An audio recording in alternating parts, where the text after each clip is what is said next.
don't spit on the mic, don't spit on the mic, don't spit on the mic, don't spit on the mic, don't spit on the mic. Create a distinct Gulf Coast vibe that has weekend getaway written all over. Well, welcome again to another show from your one and only Heartbreak himself. This is the Heartbreak Heel Turn. Welcome, folks. Good seeing you guys today. I just want to let you guys know I appreciate the viewers that I had on the last video.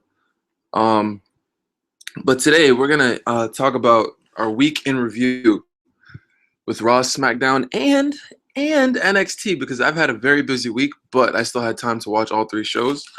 And we're also gonna have, since we know what tomorrow is, the Money in the Bank 2016, advertised as the best Money in the Bank of all time. I don't know about that yet. I'll talk about that in a little bit. But as always, guys, if you have questions for me, email me at heartbreak@post.com. Again, that's heartbreak@post.com, P-O-S-T. Now we can get into these shows. Monday Night Raw was live on Monday. Monday Night Raw, of course, it was on Monday. But it was live at New Orleans, Louisiana, the same place that hosted WrestleMania 30. For some of you that have actually been watching for more than a couple years. WrestleMania 30 was a show that was most known for The Undertaker losing his streak. And for some of you, it was the culmination of Daniel Bryan's journey to the WWE World Heavyweight Championship. It was a great night for all parties involved, unless you were a big Undertaker fan, big streak fan, then your night was shattered. But nonetheless, New Orleans is always a great crowd to have for these Raw shows, so I was excited to see what they were going to do with that.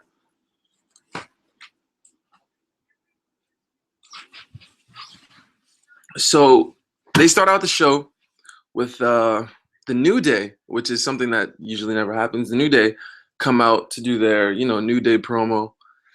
And this time they're interrupted by Enzo and Cass. And you already know that you're going to have a great segment when you have those two teams coming out together. And Enzo and Cass, them and the New Day go back and forth with this verbal altercations, verbal sparring. And it was absolutely amazing to watch. Enzo and Cass, mostly Enzo, claimed to have taken Francesca 2 out. Francesca 2, for you that don't know, that's Xavier Woods, a member of the New Day, his trombone that he calls Francesca 2, because something, the first one got all messed up. So Enzo said that he took her out on a date, and he blew her all night. On a PG show, he blew her all night. Of course, you're talking about a trombone here, but of course, the adult fans get the reference. And Xavier Woods comes out with probably the best line of the whole promo, where he says, "I'm the only one that blows my girl." So yeah, a little verbal sparring there, and it gets ruined by the Vaudevillains coming out. Now they're trying to set up this fatal 4-way tag team match at Money in the Bank. I'm gonna do my Money in the Bank predictions a little later in the show, so I'm not gonna get too much into that now. But you know what? What I can say is, I'm actually very excited for this pay-per-view, because to me, they've actually done a very good job, especially this Raw. This Raw is probably the best Raw I've seen in a very long time. I was going to start the show out by saying that, but I forgot. So, they really made it so that every segment actually meant something. And even the matches that probably shouldn't have meant something, they did, at least a little bit, because of the storyline that was behind everything that they were doing on Raw. And they really did a very good job of setting up these Money in the Bank shows, matches. And, maybe the main event won't be as big as the Money in the Bank 2011 with John Cena and CM Punk, one of the best matches they've put on in the last 10 years, if not the best match. And, people say that the Money in the Bank this year can never live up to that one because of that match. The thing is, though, that undercard was very, very low. It wasn't very people didn't really care much about what was going on in the rest of that show. You know, the only other memorable thing I can remember in that show is Christian getting his second world title run, um, after not even by beating Randy Orton, but by getting kicked in the nuts and them disqualifying Randy Orton, and that was the end of that. Um, and then that's how Christian got his second world title run. If I'm not mistaken, that was either at Money in the Bank or at SummerSlam 2011, either or. From what I remember, though, you know, that undercard was very underwhelming. So, you know, this Money in the Bank, I feel like every match besides maybe the Divas match, even a couple matches on the pre-show, you know, even those matches have a lot of background story to them. So they're going to be at least watchable because we're actually going to care because there was something that they actually set up these matches, which is, oh my goodness, it's such a concept, setting up matches with great storylines that can make the match even that much better and make the fans have an actual connection to the match. Imagine if they did that more often, how great the show would be. But let's not, beggars can't be choosers. You know, we watch the show regardless if it's good or not. I know I do. So I know that eventually they'll get themselves into gear. But this Raw definitely helped set up this pay-per-view perfectly. Um, you know, so that segment ended, and they go from that segment to a segment between Sheamus and Zack Ryder, where Zack Ryder comes out and he's laughing at Sheamus for running away from Apollo Crews, and Sheamus tells him he'll deal with him in the ring tonight. You see, so even a match like Sheamus against Zack Ryder, a match that isn't supposed to mean shit, you know, they make it so that at least you have to watch it because then it'll further the storyline because Sheamus is going against Apollo Crews in the pre-show at Money in the Bank. So it makes it so that you have to at least watch the match and see what happens. And lo and behold, Apollo Crews comes out at the end after Sheamus gets the victory with the bro kick. And, you know, he's beating up on Zack Ryder after, you know, trying to prove that he's the bigger man. And Apollo Crews comes out and makes Sheamus run away again. And, you know, now because of that, we're going to see whether Apollo Crews can back up what he does in the ring against Sheamus at Money in the Bank on the pre-show. So, you know, little things like that, you know, can go a long way when you're trying to promote a pre-show match. Now, I know at least I'm going to be watching every match on this pay-per-view. It's going to be tough because, you know, this pay-per-view is going head-to-head with Game 7 of the NBA Finals. And the pay-per-view I can watch over and over again. Game 7 you can only watch once, you know, before the end of the show. So, you know, I might not watch the show live, but can you blame me? I was a basketball fan since I was a kid. Hey, how you doing? You know, what can I do? So, anyway, we transition from the Sheamus Zack Ryder match to the match between Titus O'Neil and, drumroll, nobody. That's right, Titus O'Neil doesn't go against anyone. Why? Because before he even gets into the ring, Rusev comes out and destroys him on the ramp and, you know, for lack of a better term, fucks him up while before he even gets a chance to have his match against who knows who it would have been. You know, I'm a little bit mad at Rusev. You know, I was looking forward to see a Titus O'Neil squash match. Would have been fun to see that. But regardless, you know, they're setting up obviously another match they're setting up. See, this is a theme tonight, you know, setting up matches.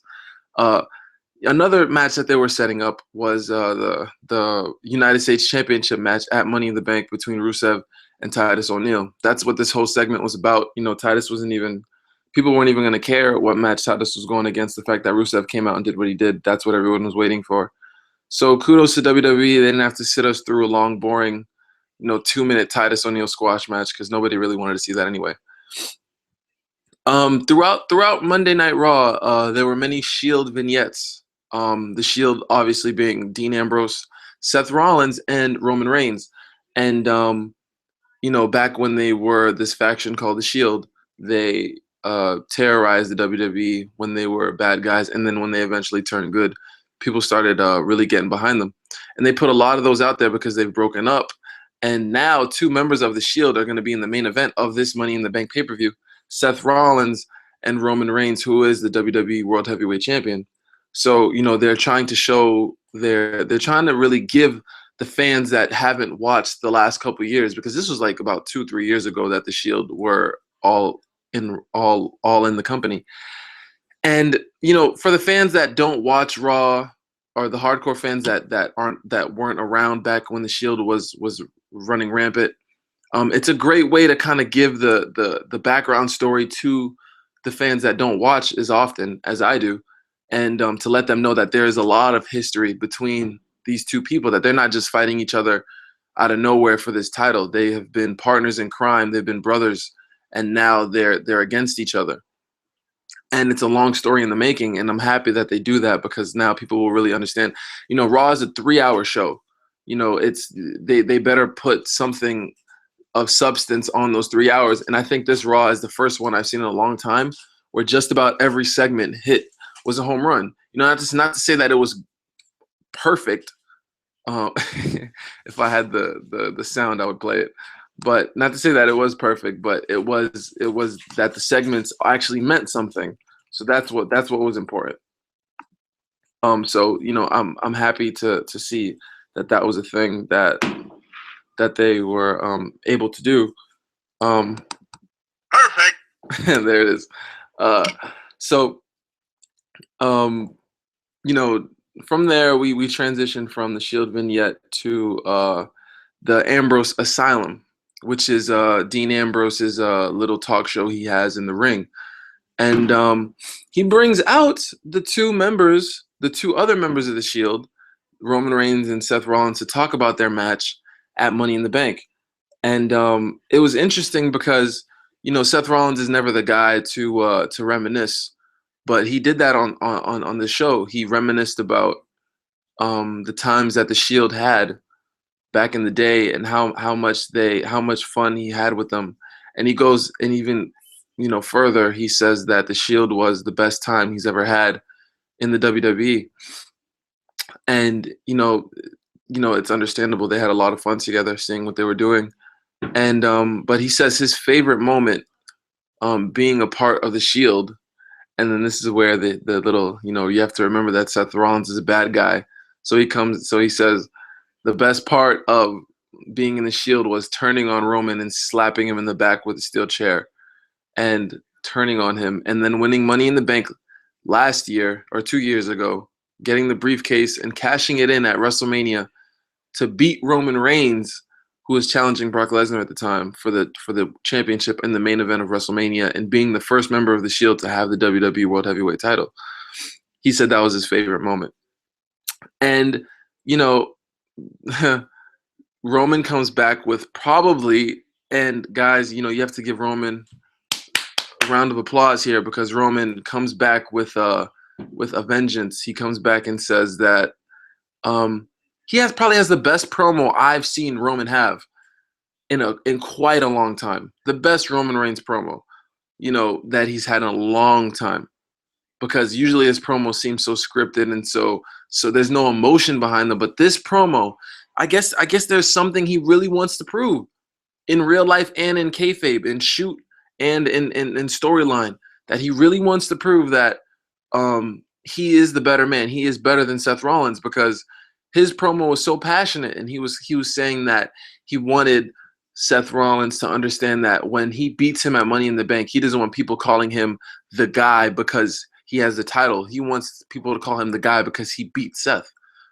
And he said it with such vigor. It was crazy. I don't know why Roman.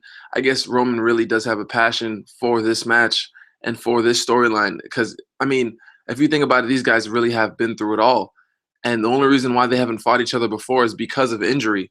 If you remember, Roman Reigns, before he got the hernia, was supposed to actually face Seth Rollins at that next pay-per-view after SummerSlam 2 years ago. And because of the hernia, that never happened. It ended up being Dean Ambrose in that feud with Seth Rollins instead of Roman Reigns.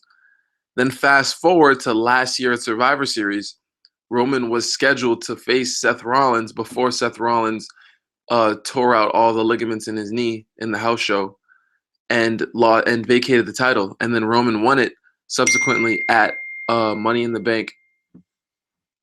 At a Money in the Bank show on. Sorry, I just got a message. So it sounds all right. Anyway, a Money in the Bank. No, I'm sorry. Survivor Series. That's right. So Survivor Series, we're live, folks. So when mistakes happen. But Survivor Series at the a Survivor Series tournament for the WWE World Heavyweight Title, and he ended up winning. And Seth Rollins, ever since then, felt like he doesn't he doesn't Roman isn't the guy because he didn't beat him for the title. So he's trying to prove that he is the one and only champion. The only thing short of this storyline is Seth Rollins coming out with his own belt, but they don't do that anymore, a la Shawn Michaels and Razor Ramon at WrestleMania 10. That was awesome to see that happening. But anyway, so oh man, these guys on this chat are funny. So we transition from this Roman Reigns. So at the end of the triple threat, we see that Roman Reigns, at the end of the show, we see that Dean Ambrose ends up giving Roman Reigns the dirty deeds, and he actually mentioned that he would be the guy that wins the title at the end of the Money in the Bank, because he'll win. He was in the Money in the Bank ladder match earlier in the show, and if he wins that, he has a chance to show that he can. He has a chance to show that he can win. He has a chance to show that he can cash in the Money in the Bank and actually steal the title from Roman and Seth Rollins, a Shield triple threat match, which I don't think will happen. I think that if they ever do the Shield triple threat match, they would do it at WrestleMania, because that just makes so much sense. And they could set it up like they set up the WrestleMania 20 main event, which a lot of people forget because of Chris Benoit. But that match was set up with two guys who had a blood feud in Shawn Michaels and Triple H. And you go from transitioning to that to the person that wins the Royal Rumble and Chris Benoit. And those three just ended up clashing at the same time to make the WrestleMania 20 main event the triple threat match. And, they can potentially do that with these three. That'd be a great way to do it, because Seth and Roman already have that rivalry brewing. And they can just keep that continuing up until Royal Rumble. Have one of them have the title going up until then. I would give it to Seth because he would be the heel, I would say.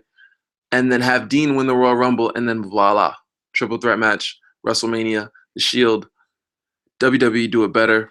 That, to me, that was that would be the best way to go for the WrestleMania for this year. But transitioning from that, from the Ambrose Asylum, we go into Charlotte versus Paige. Two divas, Paige, who used to matter, Charlotte, who is the women's champion. Paige actually won her first title at New Orleans 2 years ago, the night after WrestleMania 30. So it's kind of like a homecoming for her. This is where she won her first title, so it makes sense for her to be in this match. But what's amazing is, Charlotte, does her heel tactics. Dana Brooke is out there helping Charlotte out. But Becky Lynch and Natalya were actually doing commentary. And there were so many guest commentators tonight on Raw. And they were out doing commentary, and Dana Brooke gets distracted after Charlotte gets kicked out of the ring. Dana Brooke gets distracted by those two, and so does Charlotte. Then Dana Brooke just throws Charlotte back in the ring, not realizing that Charlotte is still trying to recover from the last move Paige did. Paige then proceeds to give her the Rampage, her finisher, and win the match. That's right, Paige, who hasn't mattered in WWE television probably for the last couple months, pinned the women's champion. And I'm proud because I'm happy because, it actually it kind of in one match that was probably 5 minutes long. It kind of showed that Paige actually still matters in the company, which she should, because she has a very big fan base. So it's good that they established her once again. I'm happy that did happen. I think that they really do have a chemistry with Charlotte and this tag team match that they're gonna have at Money in the Bank. Charlotte and her protege, that's what she calls her, at least, Dana Brooke, against Becky Lynch and Natalya. That match hopefully is going to be technically sound. I know 3 of the 4 people in that match are very technically sound. I'm not sure about Dana Brooke. I think this is kind of her coming out party. This is her first WWE pay-per-view. Yeah, the last pay-per-view she came out and distracted, but this one she's actually going to wrestle in. And I think this is a make or break thing for Dana Brooke because honestly, if Dana Brooke doesn't show out in this match, it's gonna be pretty underwhelming, and she might actually lose her spot at the end of the day to someone else because Dana Brooke is a very temporary spot that she's in, being the protege of Charlotte, and it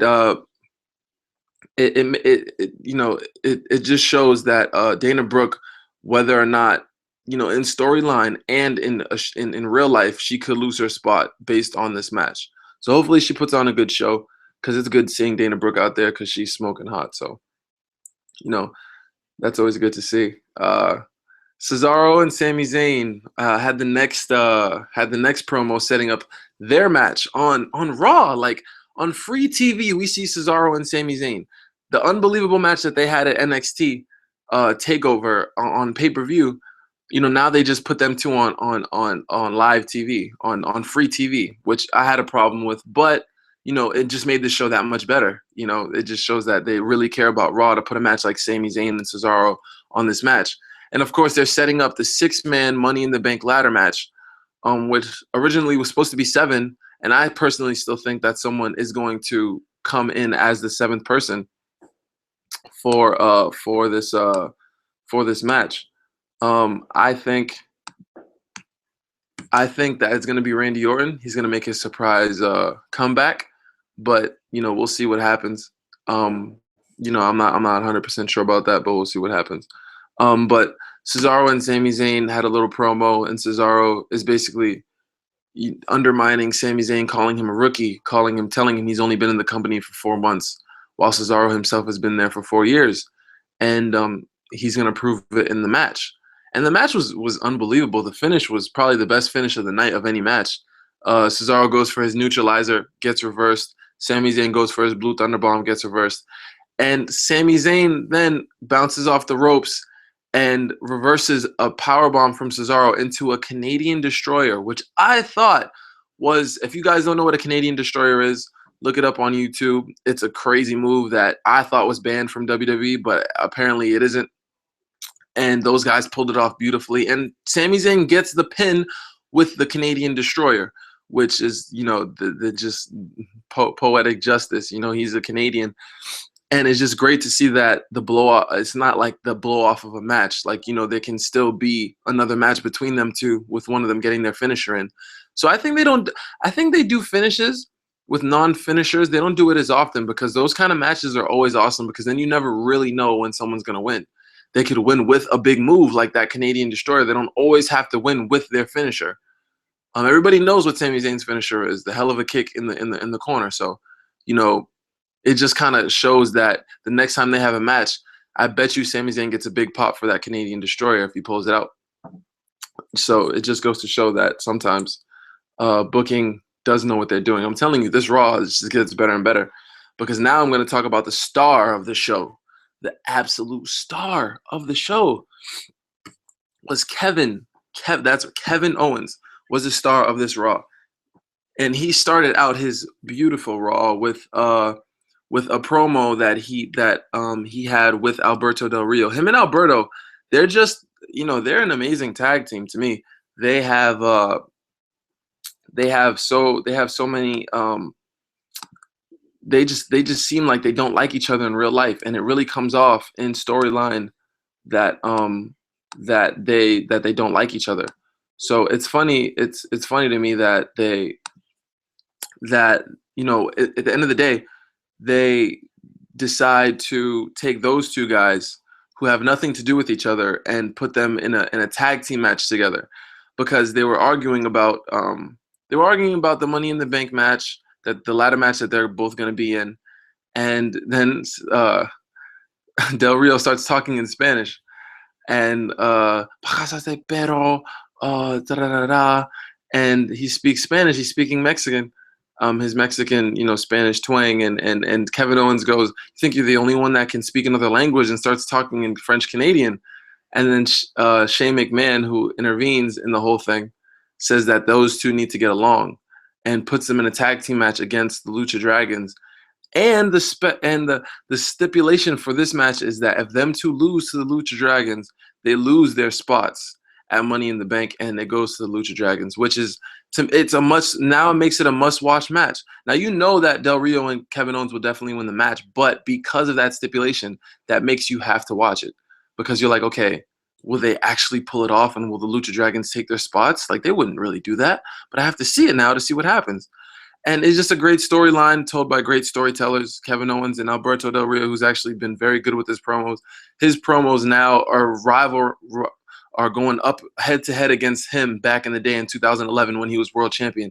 And I think he definitely deserves to be on the show, because he's, when he first came back and he won the U.S. title, he was very boring. Him and Zeb Coulter coming out with the Mex-American crap. It was just really stupid.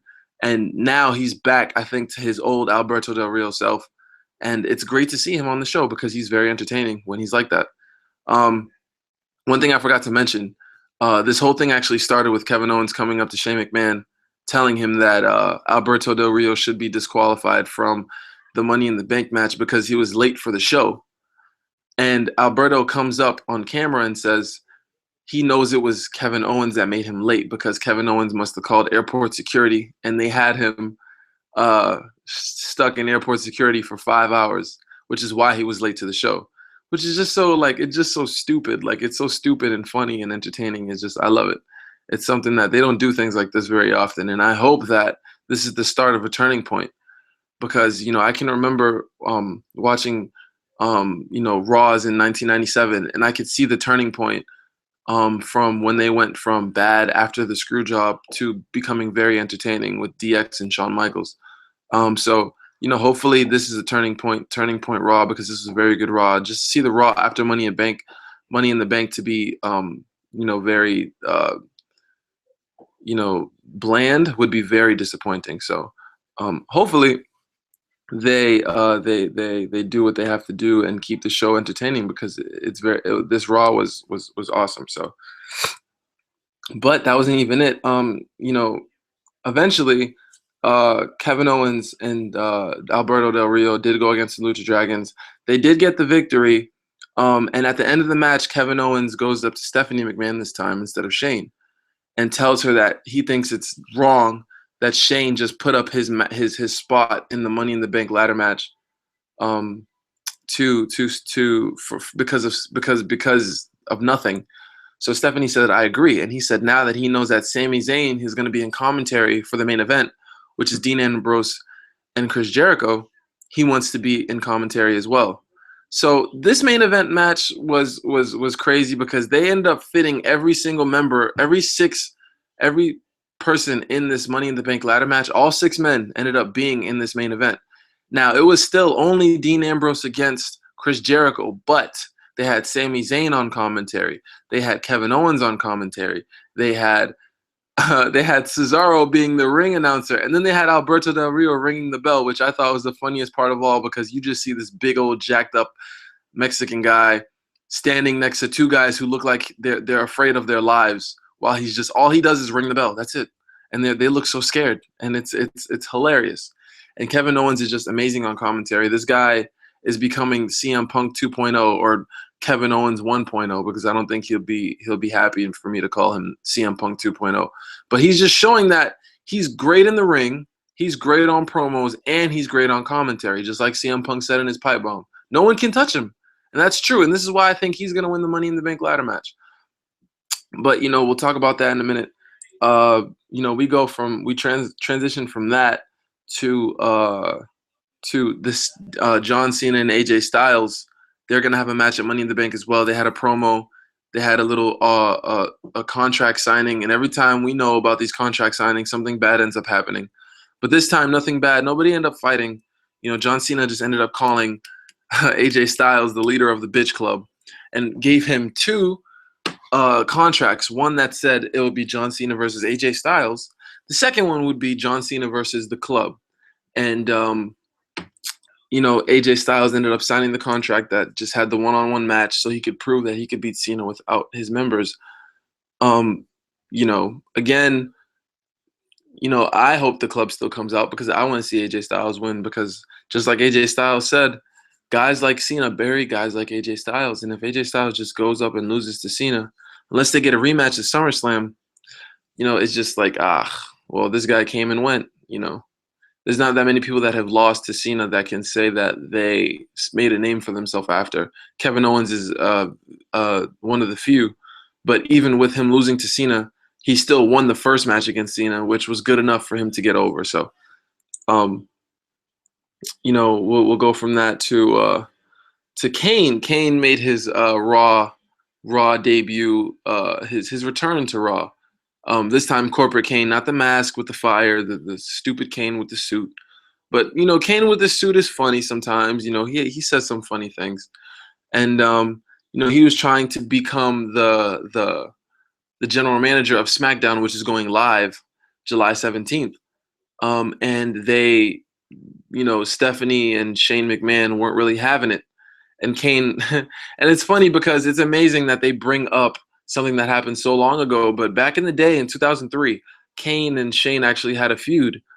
And when Shane used to wrestle, and Kane took some car cables and hooked it up to a car battery, and then decided to hook up those same cables to Shane McMahon's testicles.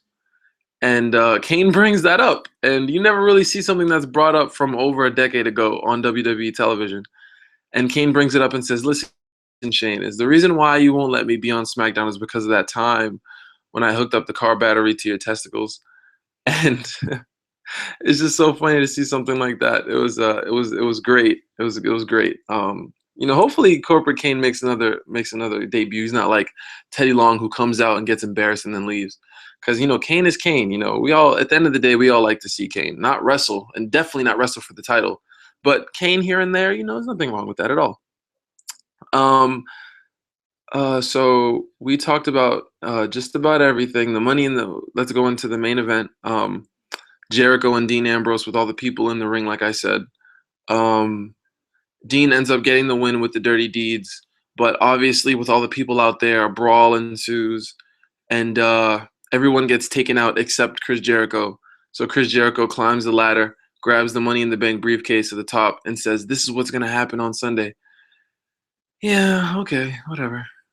Chris, it's good that you think that, but you're probably the last guy of the 6 that people think are going to win because you don't really. What are you going to do with it? You're old. You're in a band. You're still awesome. Don't get me wrong. Chris Jericho has been one of the reasons why Raw has been very entertaining the last couple of weeks with his stupid idiot. That's like his saying now, calling people stupid idiots. This is a PG show, so that's probably the best he could do. But he's working with it, and it's slowly getting over. So it's good to see that. That was Raw. Raw, like I said, it was the best Raw we've seen in a very, very long time. So, I can't wait. I personally can't wait for this Money in the Bank pay-per-view. Going into SmackDown and going into NXT, this I'm gonna try to do these quick. SmackDown was live. Live. I wish it was live. It's not live until July 17th. But SmackDown was broadcasted in Biloxi, Missouri, which is actually a place that they go very often. I know times in the Attitude Era and in the new generation era, they went to Biloxi, Mississippi a lot, and there was actually a very famous episode of Monday Night Raw in Biloxi, Mississippi. You can look that show up if you want. I can't really remember what happens off the top of my head right now, but I know that at the time it was one of the only shows that they had on the network when they first came out with it. It was that show and the show that they had in Madison Square Garden in 1997. Those were the only 2 shows that they had on the network at the time. But SmackDown started out with the six men in the Money in the Bank match as well. This SmackDown was actually very good as well. They did a great job setting up this show to make it really very, very must see for any WWE fan and people that are casual fans. Just to see the culmination of the storylines. I think will be very entertaining. So. The 6 men came out. Chris Jericho had his little Chris Jericho highlight reel, which is his little talk show, instead of Dean Ambrose having his. And on Chris Jericho's talk show, they bring out Dean Ambrose comes out with a cup of coffee. Chris Jericho just finished talking about how his carpet is worth like $20,000, and Dean Ambrose comes out with this cup of coffee. Then, slowly the other six men make their way into the ring. Eventually, as we all saw coming, Dean Ambrose spills his coffee on the carpet, and another brawl ensues. Um, and like I said, it's just gonna be that Money in the Bank match is just gonna be awesome to watch. Those six men have been killing each other the last couple weeks, so to see what happens with those six guys and how every one of them gets eliminated from this match and how whoever ends up winning wins is going to be very cool to see. There was a fatal four-way match on SmackDown between four of the eight guys in the four-way tag team match at Money in the Bank for the tag team titles. It was Kofi Kingston, Big Cass, one of the members of the Vaudevillains. His name is, I can't think of his name right now. The guy that's not Simon Gotch. And one of the members of the club, Doc Gallows. Kofi Kingston ends up getting the win with his SOS, which is respectable because in the match, he was the only guy. He's the only world champion, or he's the guy with the best resume in that match, at least on WWE television.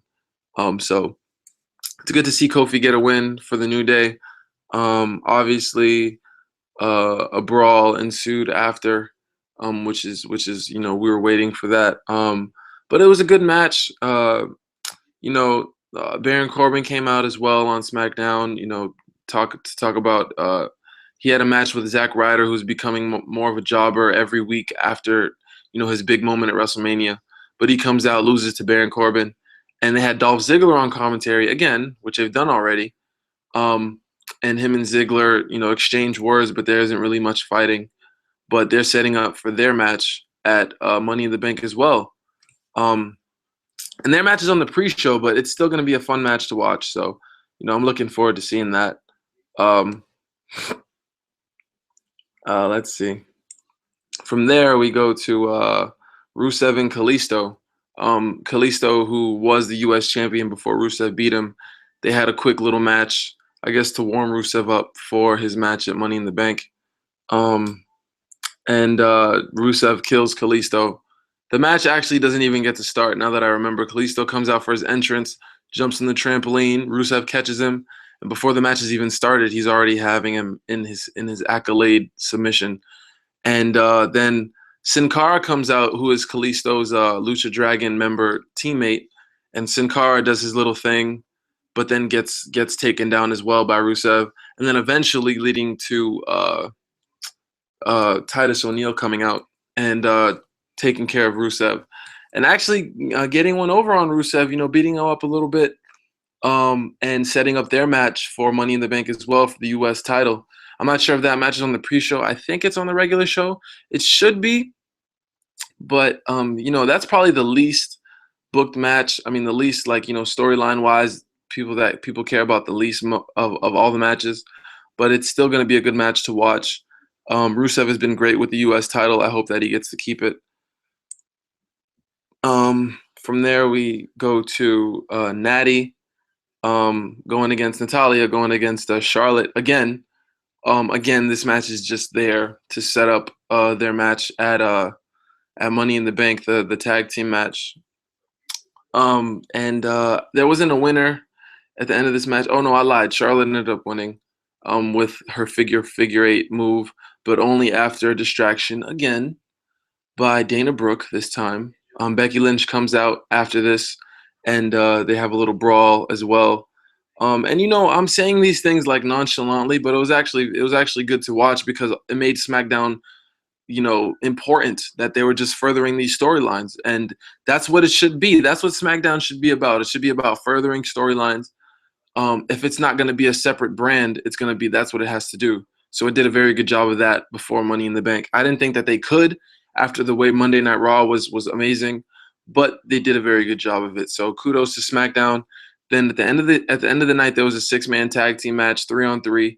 The heel members of the Money in the Bank ladder match versus the good guys, the bad guys versus good guys, typical whatever, same old, same old. Good guys win. And when I say good guys, I mean Sami Zayn, Cesaro, and who's the other good guy?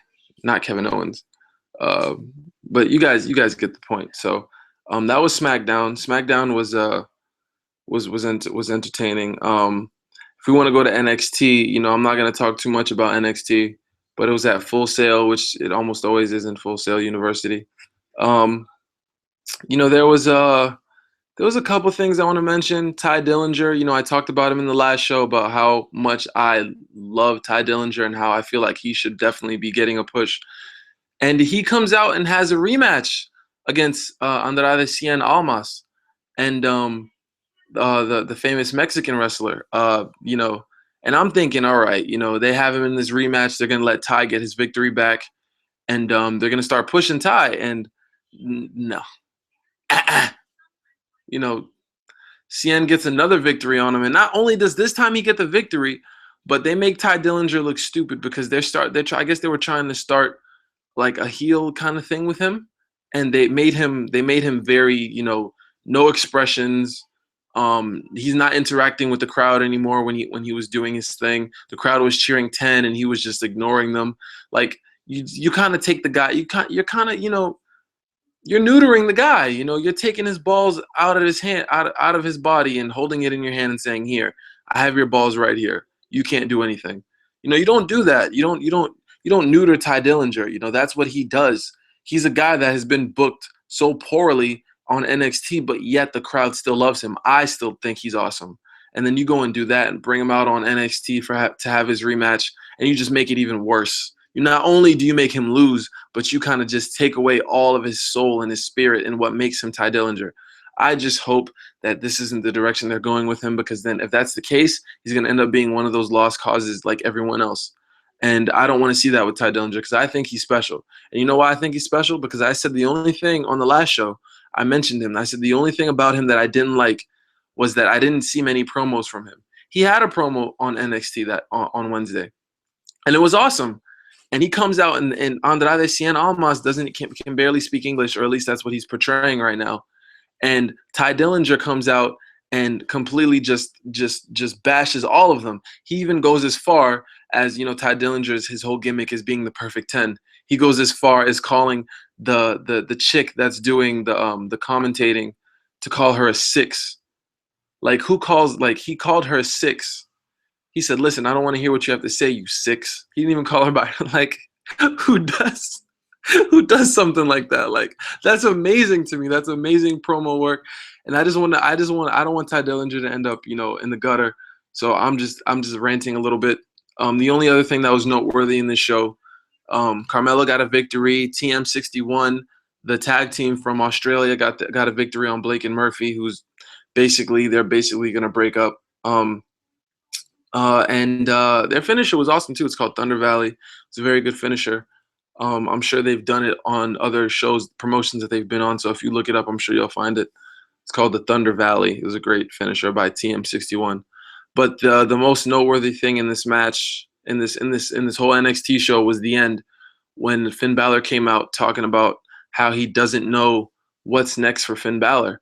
And me, as well as the NXT crowd, all thought that he was going to leave. And I figured he was gonna go, but that wasn't the case. He came out and he just said, "What's next for Finn Balor?" And from there Finn Balor has had a very very interesting person come out to want to wrestle him, and that guy was Shinsuke Nakamura. That's right. At the next NXT pay-per-view, it will most likely be Finn Balor against Shinsuke Nakamura. And it'll most likely be Finn Balor's last NXT match. And, oh, man, like, I'm getting goosebumps thinking about it. If you guys thought Sami Zayn and Shinsuke Nakamura was awesome, this match is going to be it's just going to be the cream of the crop. The NXT champion, up until about a month ago, Finn Balor was the NXT champion for almost a year. And now he's going against Shinsuke Nakamura. I think this is going to be a very awesome match. I think it's going to be amazing to see. I can't wait for it. That was the the big thing about NXT. That's what made NXT important this week. So, all in all, Raw, NXT, SmackDown. I'm not gonna. Nobody's gonna talk about main event or superstars here. That's not what I'm here for. I don't think you guys want to hear me talk about those shows. I did see them, but that's here nor there. Um, but what you guys all been waiting for, my Money in the Bank 2016 predictions. Listen, guys, Heartbreak has a lot of things he wants to get off his chest about this show. But you know what? I'm gonna save it for after the pay-per-view. So for right now, I'm just gonna do my predictions, and then I'll let you guys know how I'm feeling about this whole Money in the Bank thing. Some of you guys might not like the fact that they say that it's gonna be the best Money in the Bank of all time, but I honestly think that could be a very good possibility because of how they've been setting up these matches. And it's not like they haven't been doing it. It's not like it's not something that they've never done before, but they haven't been doing it very recently. And it's just great to see that someone in the head office figured it out, at least for this pay-per-view, because it's a very important thing to figure out. So, I'm sorry. Something I forgot to mention. On Smackdown, Xavier Woods put on the performance of a lifetime. He came out and he was coming at the Bullet Club after Kofi Kingston got his victory, and him and AJ Styles had a little back and forth, and AJ said, "You know what? I'm gonna go against you, kid, because you want to run your mouth. You're gonna have to go against the best."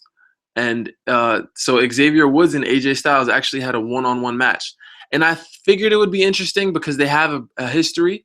Because AJ and Xavier Woods were in TNA together. Xavier Woods was in there briefly. AJ Styles was in TNA for a very long time.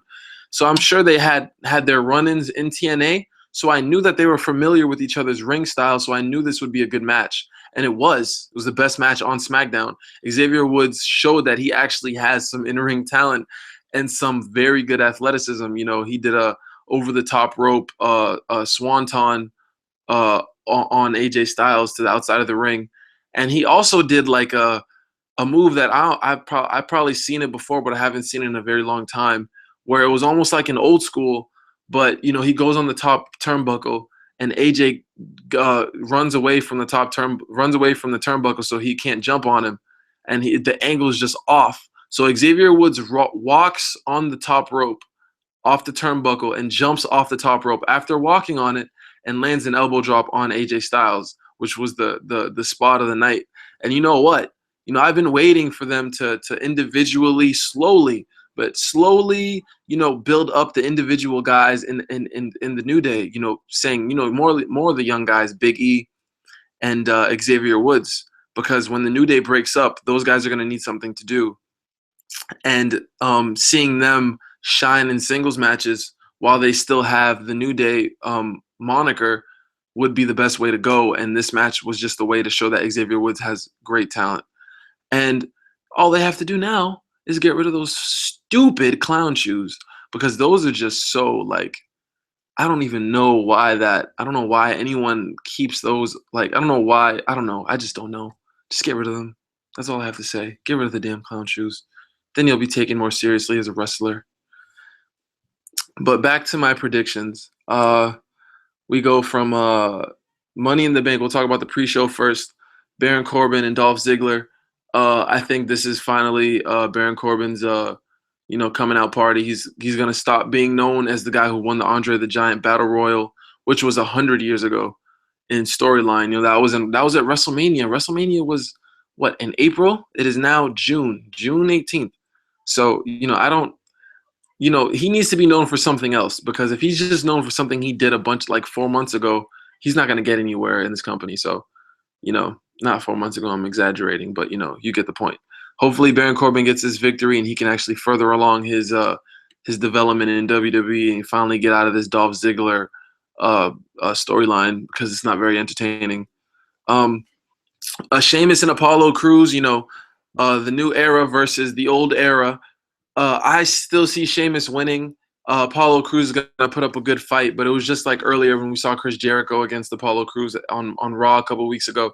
He's going to put up a good fight, but it's Sheamus is a multi-time world champion. just to see him lose like that cleanly to a rookie, I don't see it happening. So I see Sheamus getting the victory, but I see Apollo Crews hopefully getting himself over with a great performance, and then he can have a good storyline with Sheamus going into whether it's SummerSlam or wherever, even if it's just the next night on Raw. But I see Sheamus getting that match. Getting into the main show now, we talk about the Fatal 4-Way Tag Team match. I believe it or not, I think the New Day are going to lose their titles. I think that the whole concept of the Fatal 4-Way match was to have the New Day lose their belts and have them lose it in a way where they don't lose, so they're not looking weaker, and then either have them gain it back at SummerSlam or whatever it is. But they need to give the title to somebody else because we need to have going into SummerSlam, we need to have a babyface champion, a babyface, contender going for the heel champions to have, a good blow off at SummerSlam. Pause. It's gonna be good to see. The New Day are definitely probably gonna lose the titles. I think they're gonna lose it to Gallows and Anderson because those guys are hot right now, and it'd just be good to give them the titles because giving them the titles would up the stock of the club. And seeing the club stock go up just goes to show that AJ Styles being the leader of a club that now has champions in it brings AJ Styles up, as well. And we want AJ Styles to be up, guys. We want him to be over because he's AJ Styles and he's phenomenal. Oh, corny. So from the Fatal 4-Way match, I think the club is going to get the victory. They're probably going to end up pinning the Vaudevillains or Enzo and Cass. But I think the New Day is definitely not going to walk out the champions after Money in the Bank. Diva tag team match, probably the match that people care about the least on this show. But I think it's going to be a very good match, contrary to popular belief. I think that Charlotte and Dana Brooke will get the victory somehow. Actually, I changed my mind. I think Natty and Becky Lynch will get the victory because Charlotte is the champion. Charlotte's going to be over regardless. If you want to have other people in the women's division that matter, you're not going to have them all lose to the champion. And a tag team match is a good way for them not to lose to the champion. So without the champion looking weak, you can make Dana Brooke look weak or whatever by having her getting pinned.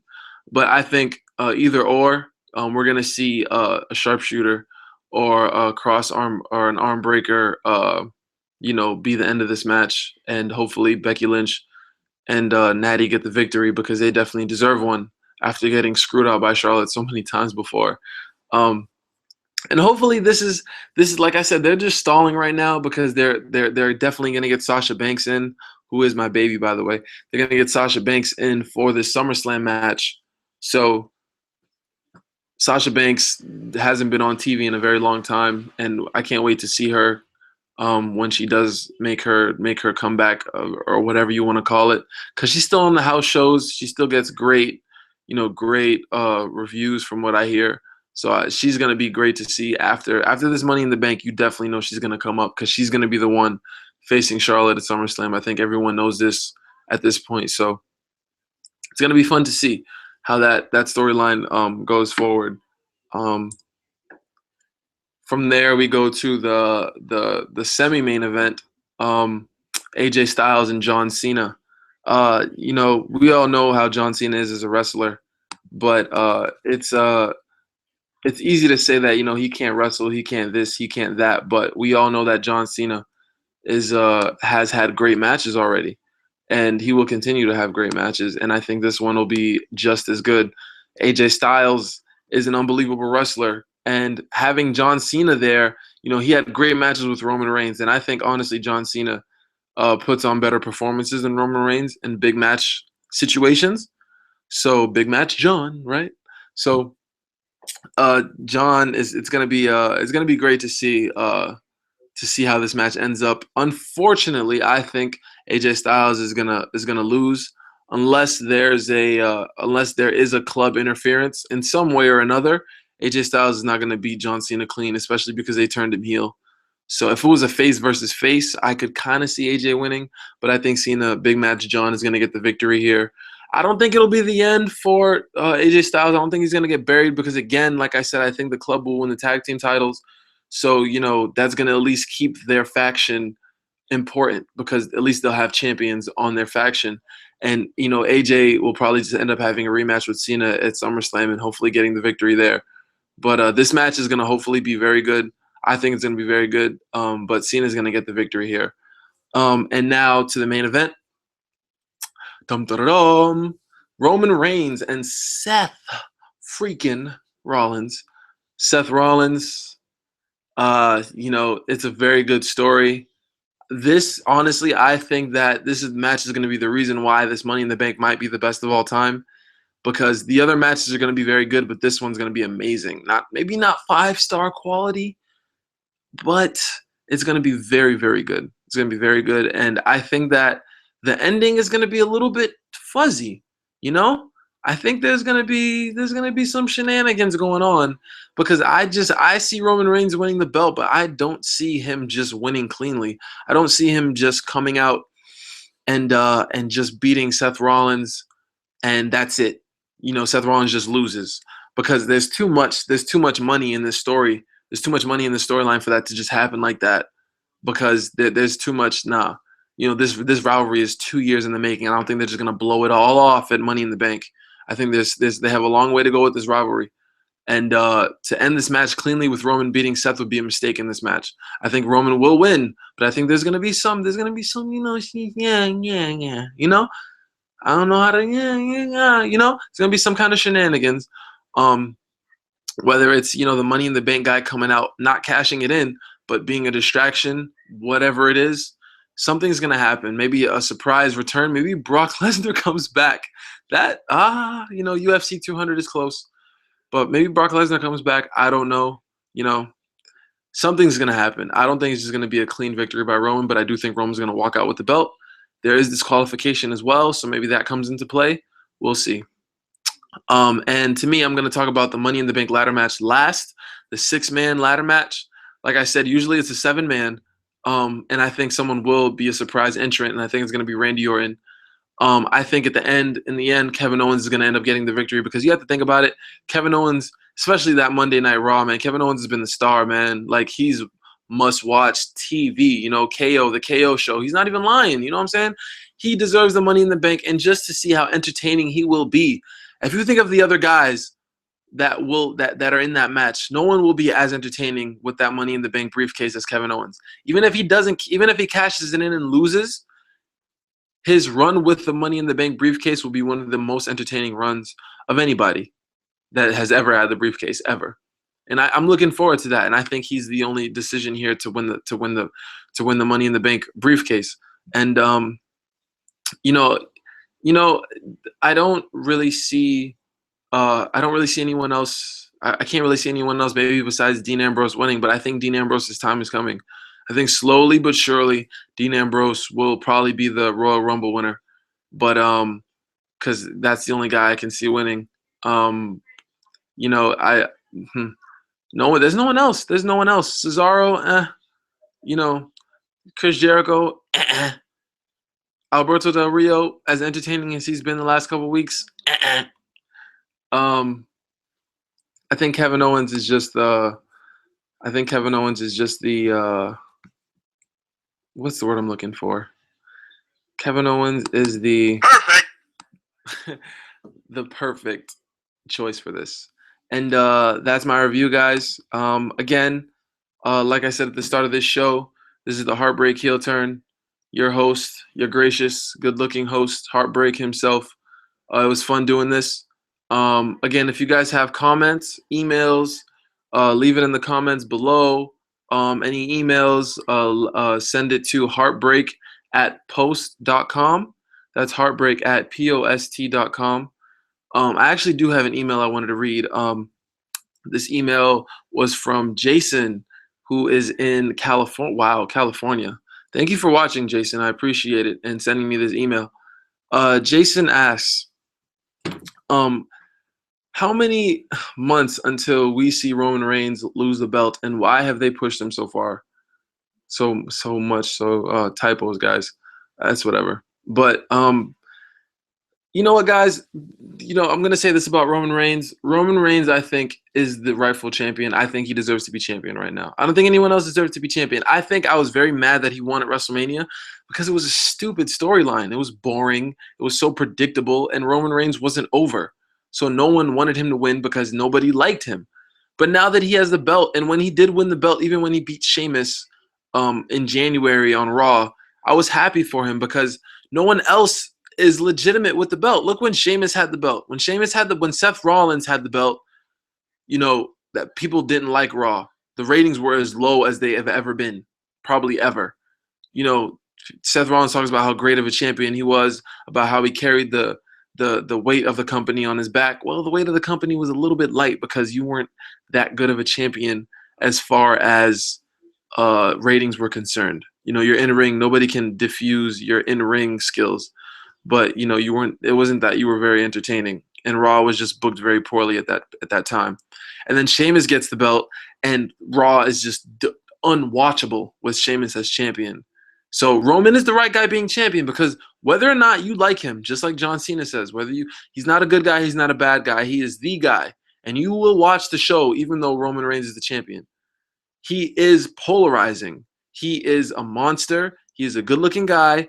Girls and kids like him, and I think the male fans, I know many male fans that do like him, and the hardcore fans that just like booing him because he's the golden child and he's the chosen one right now. You know, you got to get over it because he's the guy, and like that the big dog, the guy that he really is. That's his nickname in the show, but that's really what he is. He is the guy right now, and he's gonna lose the belt eventually. It's not like he's gonna have a 1-year, you know, reign as champion, but he is the guy now, and I don't see anyone else that can take his spot as of right now. You know, guys like Kevin Owens, they said Kevin Owens should have won the Royal Rumble. No, Kevin Owens wasn't ready at the time. No, he wasn't. Rusev wasn't ready. You know, Dean Ambrose wasn't ready. You know, maybe if they had let Dean Ambrose win the belt at least against Seth back when they had their feud, maybe he would have been, but he wasn't ready at the time. He wasn't ready at the time that everyone thought he was. And, you know, Roman is the guy, and he deserves to be the guy. And up until, you know, when they start building up new stars, which they're getting too, you know, they're doing a very good job of doing that. Once they start building up their stars, I can see, you know, someone else, you know, Roman and someone else fighting for the spot. But as of right now, it's Roman's spot, and rightfully so. So that's how I feel about Roman Reigns. I'm probably going to lose a lot of subscribers because of that crap. But, you know, it is what it is. Anyway, guys, again, thank you for listening. That was your answer, Jason. Again, you guys, I don't say all the emails on air, but I read all of them, and I appreciate them. And thank you guys for the compliments. I appreciate it. Again, this is Heartbreak. And if you want to send me an email, it's heartbreak@post.com. And, you know, thank you for listening. I appreciate it. It was a great show. And I guess I'll end with this.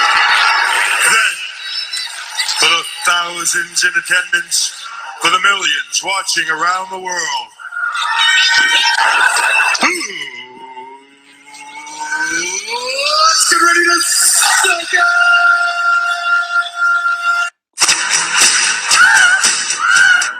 Have a good night, guys. Money in the Bank 2016 predictions.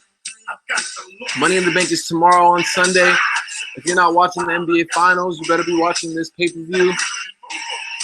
You know, everyone, have a good night.